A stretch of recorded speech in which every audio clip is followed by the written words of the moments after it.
अस्सलाम वालेकुम नाज़रीन। प्रोग्राम में कसूरवार कौन। तालीम तालीम हासिल करने के बाद अगर कोई कानून की डिग्री ले ले और उसके बाद वो जराइम पेशा अफराद के साथ मिलकर किसी जुर्म में ऐसा काम डाल दे तो माँ बाप पे क्या गुजरती है, आप उसका अंदाज़ा नहीं लगा सकते। बूढ़े माँ बाप इस उम्मीद से अपने बच्चे को तालीम दिलवाते हैं कि ये कल को उनका सहारा बनेगा, मगर कई जगह पे ऐसा होता है कि बच्चे जैसे ही बड़े होते हैं और फिर माँ बाप का ख्याल रखने की बजाय वो माँ बाप के लिए मुश्किलात पैदा करनी शुरू कर देते। आज आपको कसूरवार कौन में बताएंगे कि अकेला बेटा था।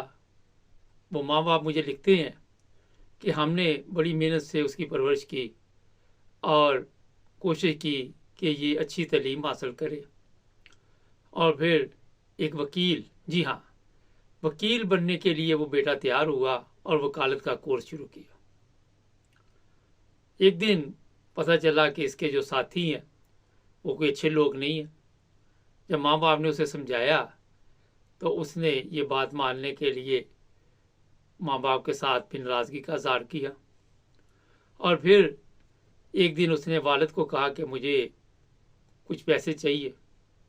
और वालिद ने कहा कि देखो, मेरी जो पेंशन आती है उससे घर का सिलसिला चलता है, आपकी माँ वो भी मुलाजमत करती है, तो अब आपको अपने पाँव पे खड़ा होना चाहिए।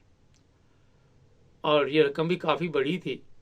और दूसरा उन्होंने कहा मेरे पास इतने पैसे भी नहीं जितने आप मांग रहे हो। और तीसरा जब उन्होंने पूछा कि आपने क्या करने हैं तो उसके पास कोई जवाब नहीं था। खैर, इस वजह से जनाब बेटा साहब नाराज़ हो गए और उसने अपने दोस्तों के साथ मिलकर एक ज्वेलरी की दुकान उस पर चोरी की। अब ये 3 लोग थे। इन्होंने जब चोरी की वारदात डाली तो सीसीटीवी में देखा गया और फिर वहाँ से पुलिस ने इनका पीछा किया। फिर उस सुनहरे की दुकान पर पहुँच गई पुलिस, जहाँ पे ये सोना वगैरह गोल्ड शोल्ड बेचा गया था। और वहाँ पे इन तीनों की तस्वीरें सामने आई। तीनों को गिरफ्तार किया गया। पुलिस के पास जब माँ बाप गए, उन्होंने कहा कि अगर आप हमारे बेटे को एक मौका दे तो हम कोशिश करेंगे कि इसकी इस्लाह हो जाए। लेकिन पुलिस का कहना था कि FIR काटी जा चुकी है और अब इसकी जमानत आप अदालत से ले सकते हैं। खैर, साथ ही पुलिस ऑफिसर ने कहा, जैसे ही वो जो उसके वालिद थे उठे तो उसने कहा कि अपने बच्चे का ख्याल रखे। इसने कानून की डिग्री तो पढ़ी हुई है, मगर जो काम ये कर रहा है ये गैर कानूनी है। ये जराइम पेशा अफराद के साथ मिलकर अगर इसी तरह चलता रहा तो एक दिन नुकसान उठाएगा। उसके बाद जनाब उसकी ज़मानत हुई। फिर ये तीनों दोस्त इकट्ठे हुए। होने के बाद रात को शराब कहीं पी और घर आ रहे थे और वहाँ इन्हें कोई अकेली लड़की नज़र आई और इन तीनों ने उस लड़की को कहा कि हमारे साथ चलो। वो लड़की कहने लगी मैं किसी सूरत भी आपके साथ नहीं जा सकती। फिर इन तीनों में से एक ने उसका इसी जो मैं बता रहा हूँ वकील था, इसने उसका बाजू पकड़ लिया। वो लड़की बड़ी मुश्किल से बाजू छुड़ा पाई और करीब ही उसका घर था, घर तक भागी गई। और फिर उसने जाके घर में अपने भाई को बताया कि इस तरह 3 लड़के थे और उन्होंने मेरे साथ बदतमीजी की और मेरे साथ रेप करने की कोशिश की। भाई आपे से बाहर हो गया, शरीफ आदमी था, और फिर उसने एक छुरा उठाया और वो उस तरफ चल पड़ा।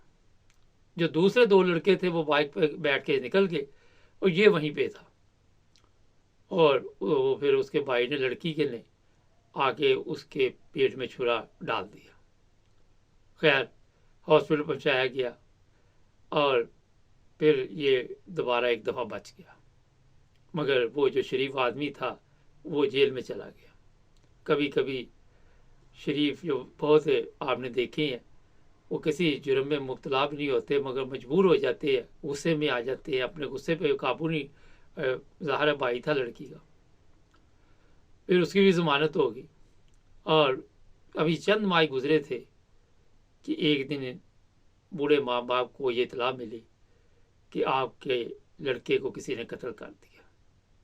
बाप ने पहले उससे कत्ल होने से पहले बड़ी कोशिश की कि किसी तरह ये हमारा बेटा जो है सुधर जाए, सीधे रास्ते पे आ जाए और कोई ऐसी हरकत ना करे।